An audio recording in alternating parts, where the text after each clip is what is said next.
Hello everyone. Today I'm going to be talking about how to decipher our dreams. I do have multiple screens going for multiple recording purposes. I have several people that asked for this video, how to decipher your dreams, how to decode them, and what steps can you take if the dreams are disrupting your life. Dreams tend to lead us into the depths of our inner self. I'm going to help analyze the dreams, so to speak, and discuss more various dimensions of the dreams. Dreams are like a vehicle to the spirit, to trauma responses, to how to cope with trauma or things that are going on in your life. How can we decipher them by seeing something and not understanding them? When we have conflict in our life, the state of mind to our peace is disrupted. It also can express a stronger bond with passed on loved ones. Anything into that dimension of frequency can be very difficult to decipher. Anybody in the time we're in now can say they accept or don't accept spiritual knowledge at this time. There's a lot of information out there that you can seek or guide to. We've had of the original wisdom for centuries through our ancestors, through Native American drawings, through any indigenous culture. They have shown us things that they've seen in their dreams. Psychic dreaming, they've seen things that are yet to come. You have Nostradamus, what he sees in his dreams. So there's a lot of things in our dream state that can help us decipher it. It's just understanding how to. The most sensible thing to do in a dream is to just accept it and move on. It's not easy to do that in any single way because some of our dreams are so terrifying that we don't know how to get past it in waking hours, in waking life. Dreams are the reflection related to the astral plane, to spiritual phenomenon, to manifestation, to meditation, to a lot of different aspects. We all tend to have our own experiences with our dreams in our own way. Some people will dream of the same events. Some people will dream of deceased loved ones. So there's a lot of things that we dream about, work, traumas in our past lives, trauma in our current life. Everything always goes back to something that is the current conflict or past conflict, or it could be the future conflict. So when we look at dreams, you want to look at exactly what's going on in your life at the time. You want to look at how you're feeling during the dream or how you feel before you go to bed. When we dream of loved ones, or when we dream of things like car accidents, when we dream of, a lot of people say they dream in color and they don't know how they dream in color. It can be really hard to decipher those kind of things because you don't know what they mean. When we dream about car accidents per se, dreams about car accidents and deaths are scary and frightening even. I mean, this has to have many meanings behind it because there's a lot of different things in the dream that happen. That does not necessarily mean you're going to die. It doesn't necessarily mean it's a bad omen. When we dream of car accidents, it can mean you are an emotional wreck mentally. You can have it. It also can have a current conflict of quitting a job, splitting from a spouse, from anything to that matter. We are not understanding why and how in the dream that we don't accept what we accept in the dream. So when we dream of dying in the dream, part of something in you is leaving something behind, so to speak, a death, a rebirth, a regrowth of a new job, a new relationship. It can mean your children are going from childhood to puberty. That's how I would dream about my children hitting puberty, as scary as that was. I would actually dream of them dying from a childlike state, and I would see them later on in adult state. So it's a very confusing, distracting feeling.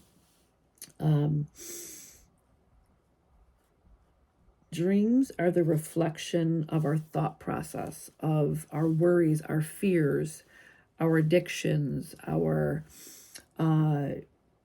dreams can also be something that, if that's why it's not a good idea to watch TV while you're sleeping. You go to sleep, the TV's still on, you hear things that can rotate into your dreams and also reenact with your dreams as well. What we hear is what we think. So in your dreams, when you're listening to something, that's why it's always good to either have the TV completely off or listen to something calming like Zen music or something that's going to keep peace and stillness. Car accidents also go back to a loss of control in your life. You can't control what's out of control. The universe sends us things that we can't control, so to speak. And when we dream of car accidents, it's a sense of we cannot control everything in the world. What happens a lot of the times, we're under a lot of pressure. Things are going on that we just don't know how to get past during the day. There are things that we can change and that we most of the times can't, because the way the world is now, it's a lot of out of our control.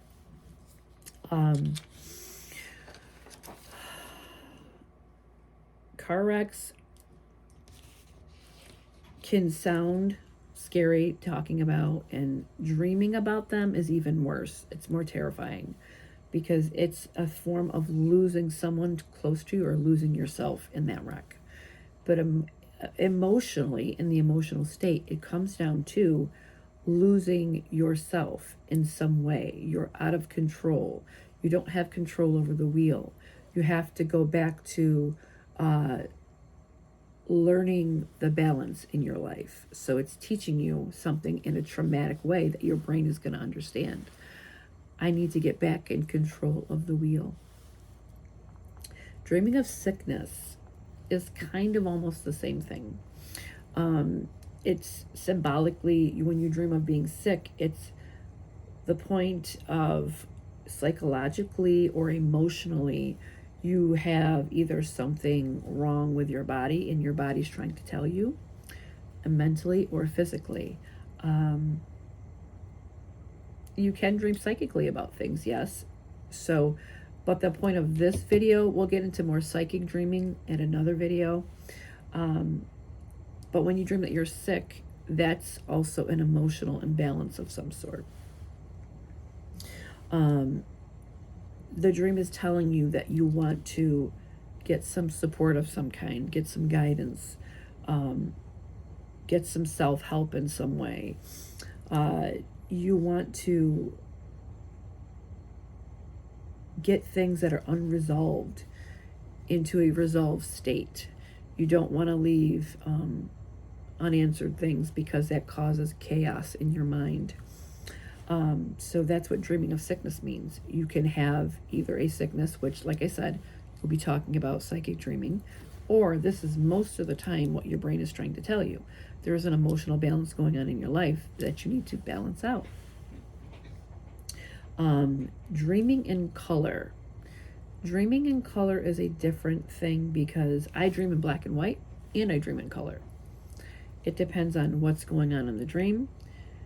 It depends on who's in the dream. It depends on a lot of different aspects. Who, what, when, where. Colors represent emotional status. Everything we dream goes back to the emotional status of our minds, our traumas, our healings, of how to heal. Colors in dreams have a significant meaning, and each color represents something to the emotional state, something to the spiritual state. So now we're going to move on to the deceased loved ones. When we dream of our deceased loved ones, that's usually a sign of a different aspect. When we dream of our loved ones, there are visitation dreams from our loved ones, which are actual spiritual dreams that are coming through, or that's a reflection of something that they see in you, so to speak, and you see in them. So it's a mirrored effect. Usually when we dream of our loved ones, it will be a mirrored effect in some way, and usually it's when we're grieving and when we're angry, or we're self-sabotaging ourselves, or it's a sense of projecting emotions, so to speak. Visitations feel very different from an actual dream. When you wake from a visitation dream, you will feel very emotionally subjective. Like, what were they trying to tell me? Why didn't I understand that dream? Versus you dream about something, you're a little confused, but you don't have so much emotional state behind it.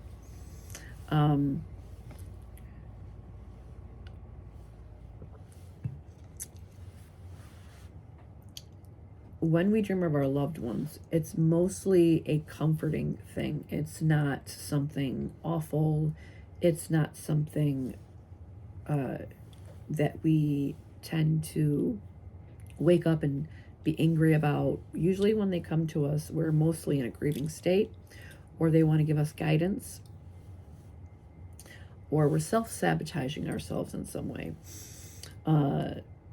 Self-sabotaging ourselves in a way is, it's something that you either saw in them in waking life before they passed, and you see it in yourself, and they're trying to show that to you in a way that you're manifesting it. So say your dad was a drinker in life, and it really gave you a sense of trauma through your childhood into adult, and then you start drinking in a heavily manner.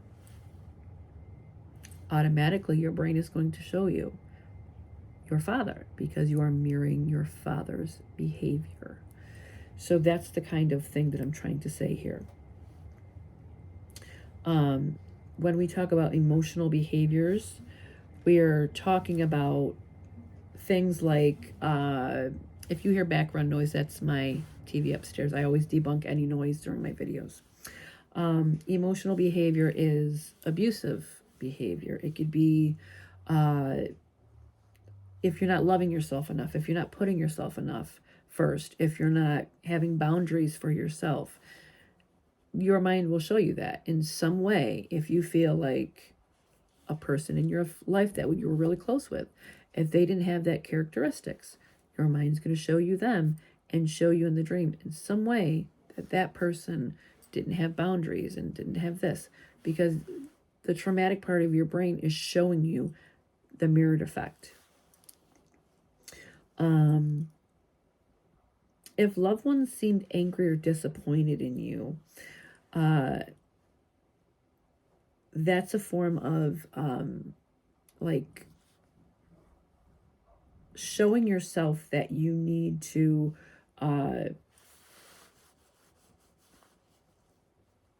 have more sense of a value for yourself. Sometimes it's hard to explain it in the way I want to. When spirit shows themselves angry or mad or things like that, you're projecting yourself in that emotional state. You need to make sure before you go to bed that you don't feel so angry or so lost or so hopeless, because that can really just make your dreams into a harder place to decipher and decode. Your feelings and your emotions have a lot of ties into your dreams.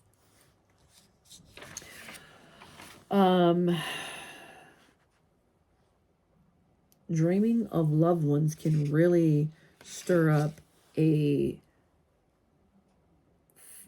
different range of emotions, from happy to sadness. It can leave you questioning things. It can definitely give you a sense of hopelessness. If they were only here, I have them to talk to.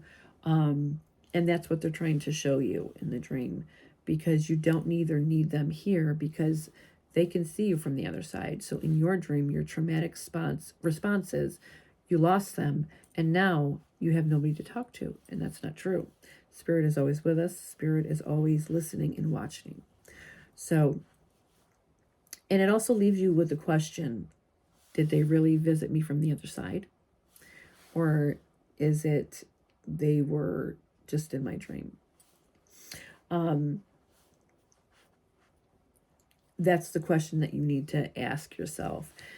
Was I really visited? How did it feel in the dream? How did it feel to have that sense of emotional balance in your dream when they were present in your dream? It's usually, like I said, when you're grieving the most. It's usually when you're upset and you need guidance, or you ask them to come. They will come to you in your dreams, because in our emotional state, we are in our most vulnerable emotional state when we are dreaming. Our consciousness, our subconsciousness is wide open. And that's the time that you want to do, when you want to work on things such as affirmations, you want to listen to them. Those are the things that you want to listen to when you're sleeping, because affirmations fills the subconscious mind to rewiring the brain of more subjective, positive awareness. When you wake up in the morning, when you wake up and you go to bed, those are the two main times that you want to do affirmations, because your mind is asleep at one point and it's subjectively opening your mind to more positive realignment. And then when you wake up, the first thing you want to do is that as well. I'll give you a couple of examples of when loved ones, when they try to comfort you in your dreams. You have went through a divorce, you've lost a loved one, a child, a pet, you've lost a job, you're sick with a disease, or it could be any life-altering event. A loved one will come to you and try to give you the support you need through your grievance, through your emotional trauma at the time.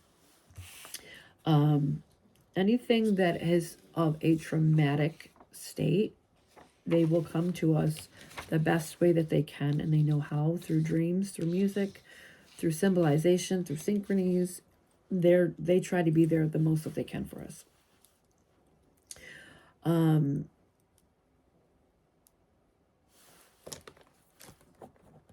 Sometimes when I'm doing these kind of videos, even if I'm not doing a spirit session, I will get information coming through.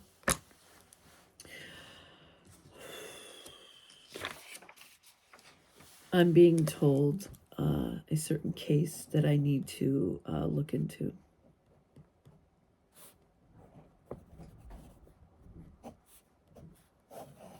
The name is Jane, so this can be, it can be like a Jane Doe or an actual person's name by Jane. How can you get past nightmares? This is a good one, because this is where you have a lot of control over what you can do for that. You can do a plethora of different things. You can, okay, I'm being told something different than what I wrote down for it, as in to give options. It's a kind of a funny thing, but it's very sweet. So if you have to where you have such disruptive nightmares, you want to first assess what's going on. This can I want you to assess what's going on through the day, who you're around. Who we're around, and we base our emotions around. Their energy flow with our energy flow, it can make things very turbulent. So if you're around constant negativity, you're going to have constantly negative things in your dreams. If you're around a supportive base, people who appreciate you, who you get along with well, if you're constantly happy around those, you're going to notice your dream states are going to switch up. But if you're around constant negativity, turbulent people, toxicity, unhealthy eating, you're going to start noticing your dreams are going to become very turbulent, very emotional, very frightening. So check that first. That's my first thing to tell you to do. And if you start to notice changes when you start taking away the toxicity, stop eating a very unhealthy diet, try not to eat before you go to bed unless, doctor's orders. I try not to give nutritional things on YouTube because people will take it to the extreme. You can try cleansing your space. Energy is a big issue because what we track into our energy through the day, through work, through school, through going into places, and there's heavy traffic of people, we are like sponges. We take in the energy with us and we bring it into our houses. So cleansing your space should be a must. People do it in sacred spaces for ceremonial reasons. They do it in churches. They've done it through time everywhere. And your home is your sacred space. So if you're not cleansing your home, start doing it. There's many different ways. You don't have to use your typical smudge. You can salt it. You can make some tonic through the water, and you could spray it around your house. You can use sound.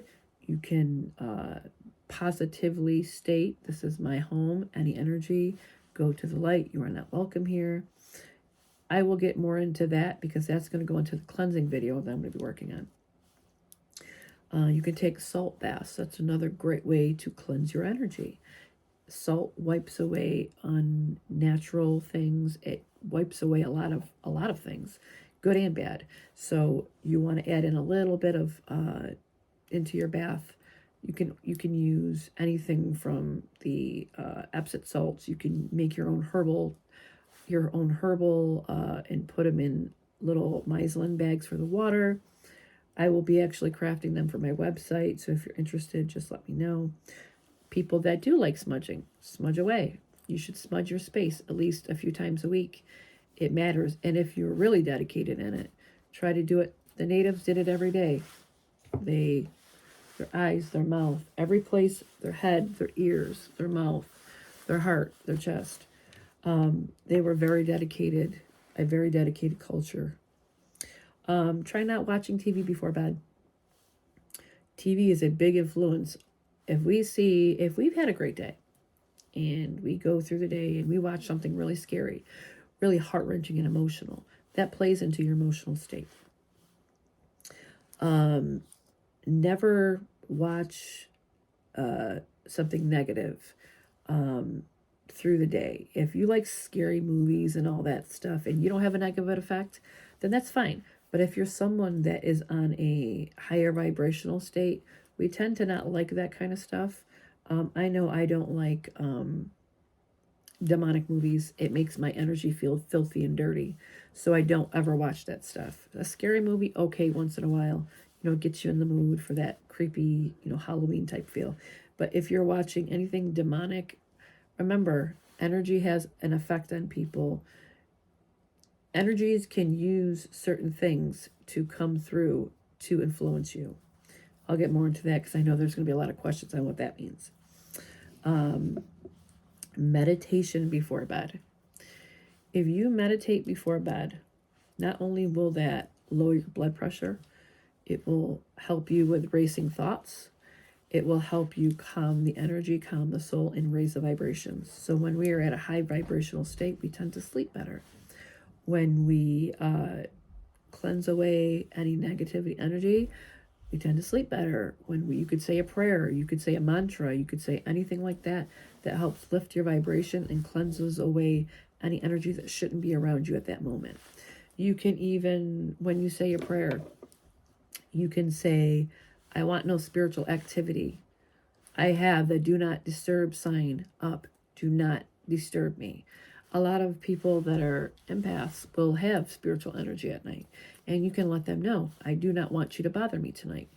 I have the do not disturb sign up. And you're going to notice when you do that, because spirit also is part of the psychic dreaming. They have a lot of aspects that they place into our subconscious mind. So when you put the do not disturb sign up, a lot of people will say, hey, I don't remember my dreams too much. Or I felt calmer. I felt more lighter when I woke up. We have a lot of spiritual activity at night. Again, you can go back to prayer and whatever religion you believe in. Prayer has a lot of pull. In the ethereal to this world, prayer has a lot of pull. No matter what religion you are, say a prayer before bed. You can try regressional therapy. That is when our past life comes into this life, and we will have fears and phobias of things like water, airplanes, heights, anything. It could be anything that we have phobias of, and they are unexplained, and we don't know why we're afraid of them. That plays in our subconscious mind as well, but that's more of a towards the end kind of thing. If you have tried everything and anything, try some. Regressional therapy is a really great thing, and seeking professional help. That should be something, if nothing, and I mean anything on the list that I've mentioned has not and will not work for you, try that. I'm going to say what Spirit mentioned to me. It's something simple. It's something funny. They told me sew in the middle of the night. Like, get some yarn and sew. It's a very sewing is a very meditative thing. If you start to do it, you'll start to interweave, and your mind will stop racing and it will slowly go down. Anything like that.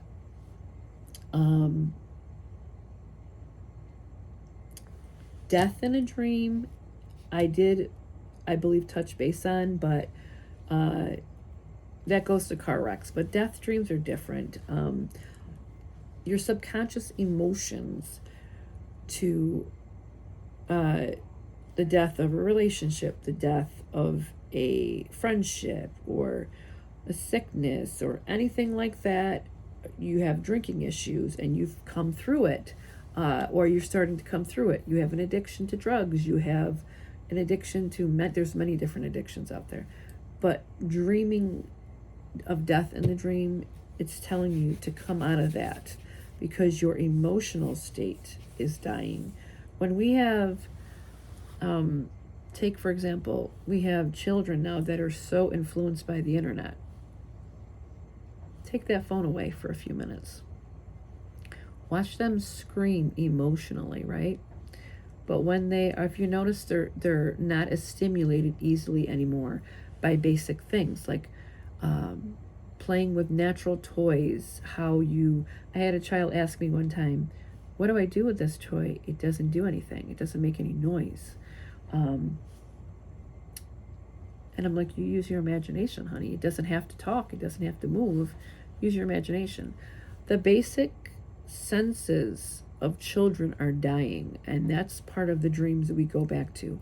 Our emotional states are dying because we're so attuned and stimulated by electronics now. We don't see the simplicity anymore. A lot of people are no longer in tune with nature. Shut the phones off, shut the TVs off, the radios, anything for the process of the day, and get through the day without looking at something like that. Go outside and try to get back in tune with things. Having our mind so stimulated by this kind of thing is damaging our system in a way emotionally, it's becoming easier for some people to see death of a child, or an earthquake, or something so traumatic that they don't have an emotional state to it anymore. They just keep scrolling when they see that on the news, because they're so used to seeing something like that. They're becoming disconnected. Their subconscious is dying. That's what death dreams mean. Your emotional state is so stimulated by things that it shouldn't be, that certain things are dying within you, so to speak. That is the purpose of this video today, to get people more aware of things. I probably looked at one side more than the other. I have multiple recordings going on at the same time. So that was the dream state that we wanted to discuss, and how you can help yourself and try to understand that deceased loved ones, when they come to us, it's more of a guidance, a warning to open your eyes, stop feeling so guilty, lose the guilt, lose the emotional imbalance in you, and keep going, keep waking up, keep trying. Everything and anything has a meaning to it, whether it's colors in our dream, whether it's a deceased loved one, whether it's a car wreck, whether it's a death, or whether it's sickness. Everything is tied in a circular form of an emotional tie of some sort, a traumatic response, something that the brain is trying to trigger you to see. Sometimes it triggers us in a way that is scary, is very unnatural looking in our dreams. But when we wake, it's like being hypnotized, because in hypnotism, we go into this dreamlike state, but we have the ability to wake up, and we are in a safe space. We are fully aware after we understand what has happened. Whether it be dream state, whether it be awake state, you are safe within that dream or in awake times. So everything is tied into an emotional state. So if you want to get through traumas, if you want to sleep better at night, if you want a better and overall energy, a high vibrational energy, start within yourself. Don't look for it outwards. Don't look for it externally. Go internally. That has a big deal. And that is a big deal in how we heal ourselves and what we can do to better ourselves in that way. So this is today's video. I will be back on probably later on tonight for the cleansing video. Stay tuned for the upcoming podcast. I will be doing a live probably Sunday or Monday, and I will also be posting a spiritual awakening video as well. I will be doing a free read soon, and then I will be done for the week. So everybody have a good afternoon, and make sure that you pay attention to the community on my YouTube page, because you're going to know when I'll be posting videos, okay? Alrighty, everybody, have a good day.